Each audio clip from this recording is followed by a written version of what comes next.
Henry Nelson Wyman never sets out to be a minister like his father, but in college, while taking religion and philosophy electives, he has a transforming realization that he should, quotes, devote his life to the problems of religious inquiry.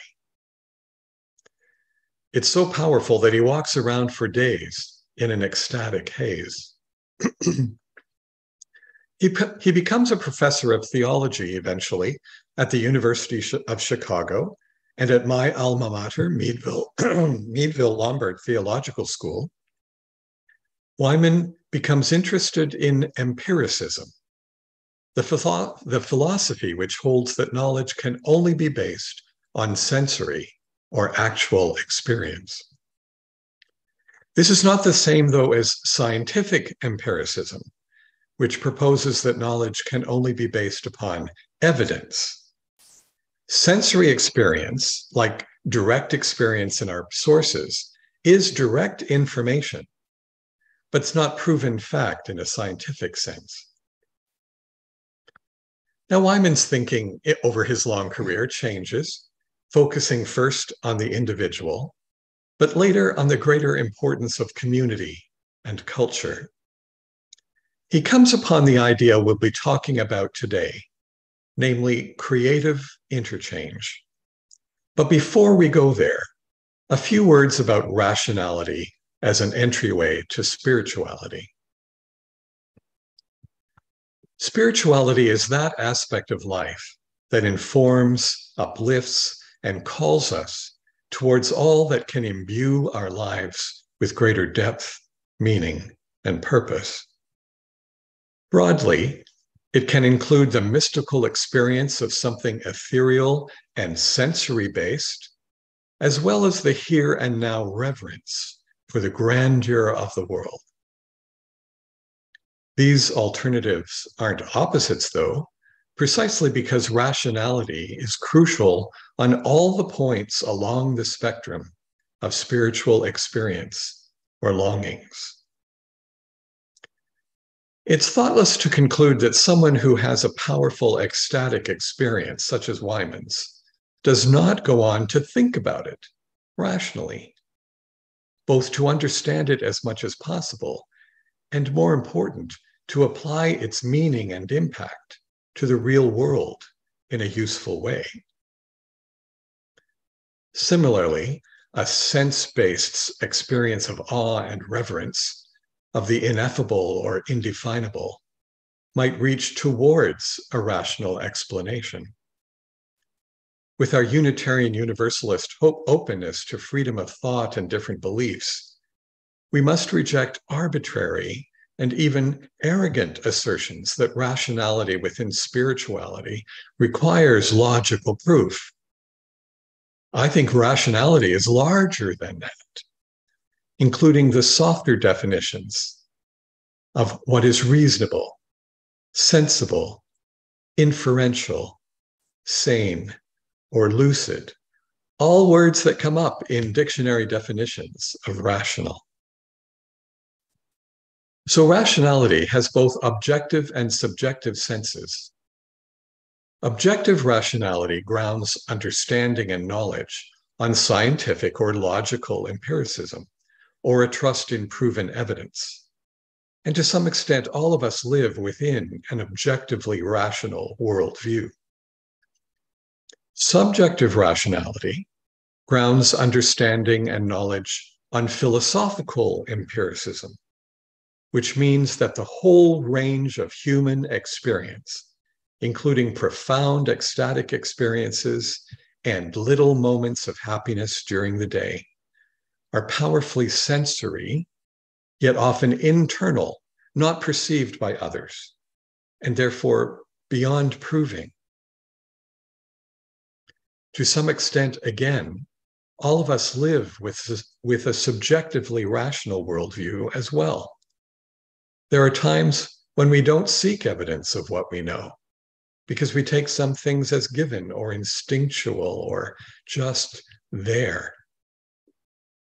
Rationality, then, is an aspect of spirituality wherever we stand on the objectivity-subjectivity scale.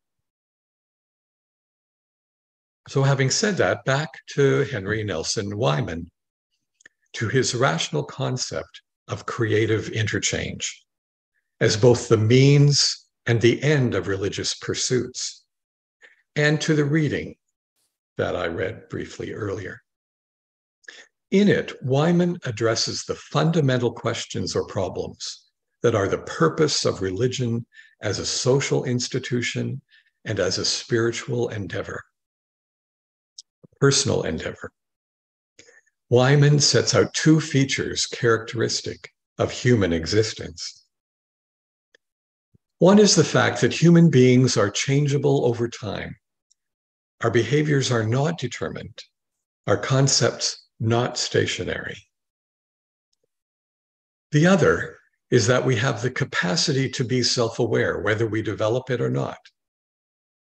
Human beings can be changed, be lifted up or brought down by good or bad experience, or by the ideas of others, or by the imperfections of society and culture, and many other factors. We can be turned towards good or evil. And one thing I like about Wyman is that he doesn't leave behind certain religious words or ideas in his move towards liberal religion, when these terms retain immense meaning and power. He's not shy as an eventual Unitarian to acknowledge human evil, and we should not be either, especially when we are confronted by the current events of several years and also of these weeks. Wyman observes that we have the capacity for undergoing radical transformation in a wide variety of dimensions. For Wyman, one of the primary human questions that religion addresses is, what can transform human beings in such a way as to save us from the depths of evil and bring us to the greatest good which human life can ever attain? Wyman talks about each person's original experience, which is our own true self. Yet this kind of deep self-knowledge is usually not in our minds in our daily lives. The need for self-knowledge can be hidden behind the desire to fit in or succeed or avoid criticism. And frankly, it can be hidden behind the quotidian chores of the day and behind stresses and difficulties. Discovering the true self and risking becoming or expressing it is nonconformist. The world may not regard our deepest desires as worthy, meaningful, or reasonable. Wyman tangles with these questions in a thoroughly rational way, yet without rejecting the possibility of the unexplained. His interest is in promoting religion not as a belief system, but as a way of life. His personal religion moves far away from the Christianity of his upbringing. He comes to see God as not a matter of belief. Rather, God is almost materialized into what is actually operating in human lives, such that these basic religious problems of our existence are diminished. And I have to shout out to Angela right now, who 2 times in a row, for my services anyway, has intuitively picked what I think of as a perfect story to illustrate what she doesn't even know I'm going to talk about. And in her story, God was materialized by all of these people and community members and friends who came and brought love and community and friendship together. What a terrific illustration of how the Wyman idea of God can actually work in the world. It might happen again in coffee hour, or in your small breakout groups, I should say.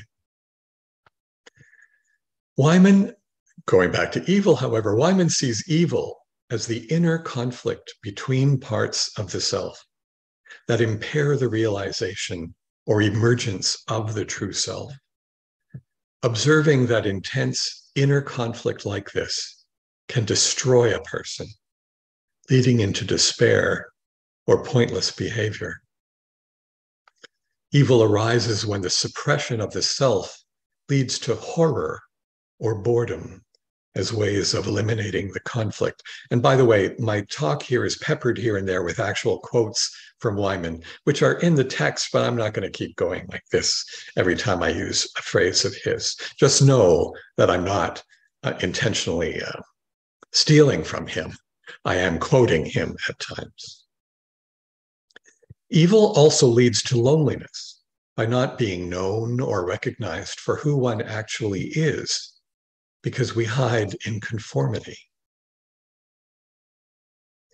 Wyman's comfortable calling these compromises sins, given how much they destroy the potential of both individuals and society.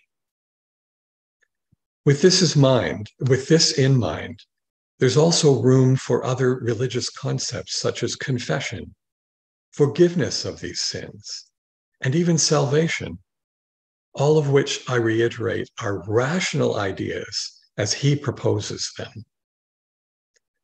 It's in turning towards salvation, to what religion can do for us and with us, that offers real transformation, where Wyman's most basic idea becomes crucial, namely creative interchange.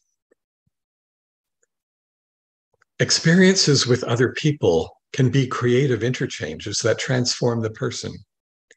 I've witnessed this occurring for participants in group therapy. I used to do group therapy. I've been in group therapy. And when self-help groups and indeed small group ministry function at their best, they offer the same thing. Wyman is simply talking about the communication between two or more people when both or all of them are speaking from the deepest parts of what they know about themselves, with as much honesty and openness as they can muster. And frequently that honesty and openness becomes not a vicious cycle, but what's the opposite? A fertilizing cycle of interaction between people. And there are two parts to creative interchange. One is the honest effort to understand the true self of the other person, using all the tools that understanding requires: listening, empathic imagination, and open-mindedness among them. And aren't we aware these days of how much we all must pay close attention to understanding the true self of other people, especially those whom we can barely understand? And the other part of creative interchange is being open within oneself to being changed by the interaction into a deeper awareness of one's own true self, the ability to be altered or transformed or to grow in reflection of somebody else's truth. For creative interchange to occur and transform, we make an ultimate commitment, as Wyman puts it, to the uncovering and evolution of the true self, no matter how difficult that is, no matter what social advantages may be affected.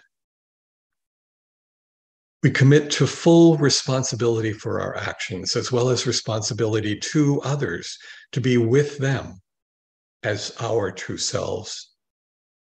Wyman lifts this up to the level of religion, precisely because living this way requires our ultimate commitment to our lives as they could be.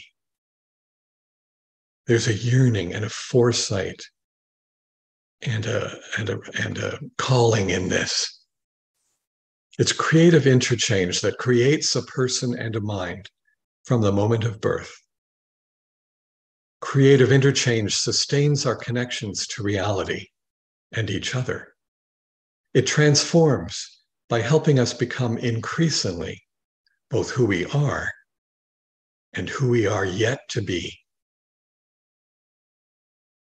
Worship offers and develops our capacities and opportunities for creative interchange, supported by ritual inspired by symbol and held by community, even online community.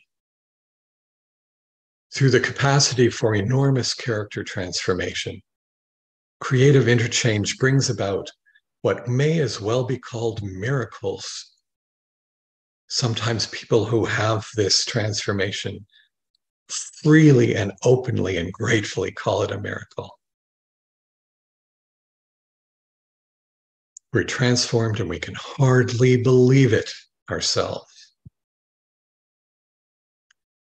Creative interchange promotes an ethic of responsibility, limited only by the realities of circumstance and one's capacity to understand.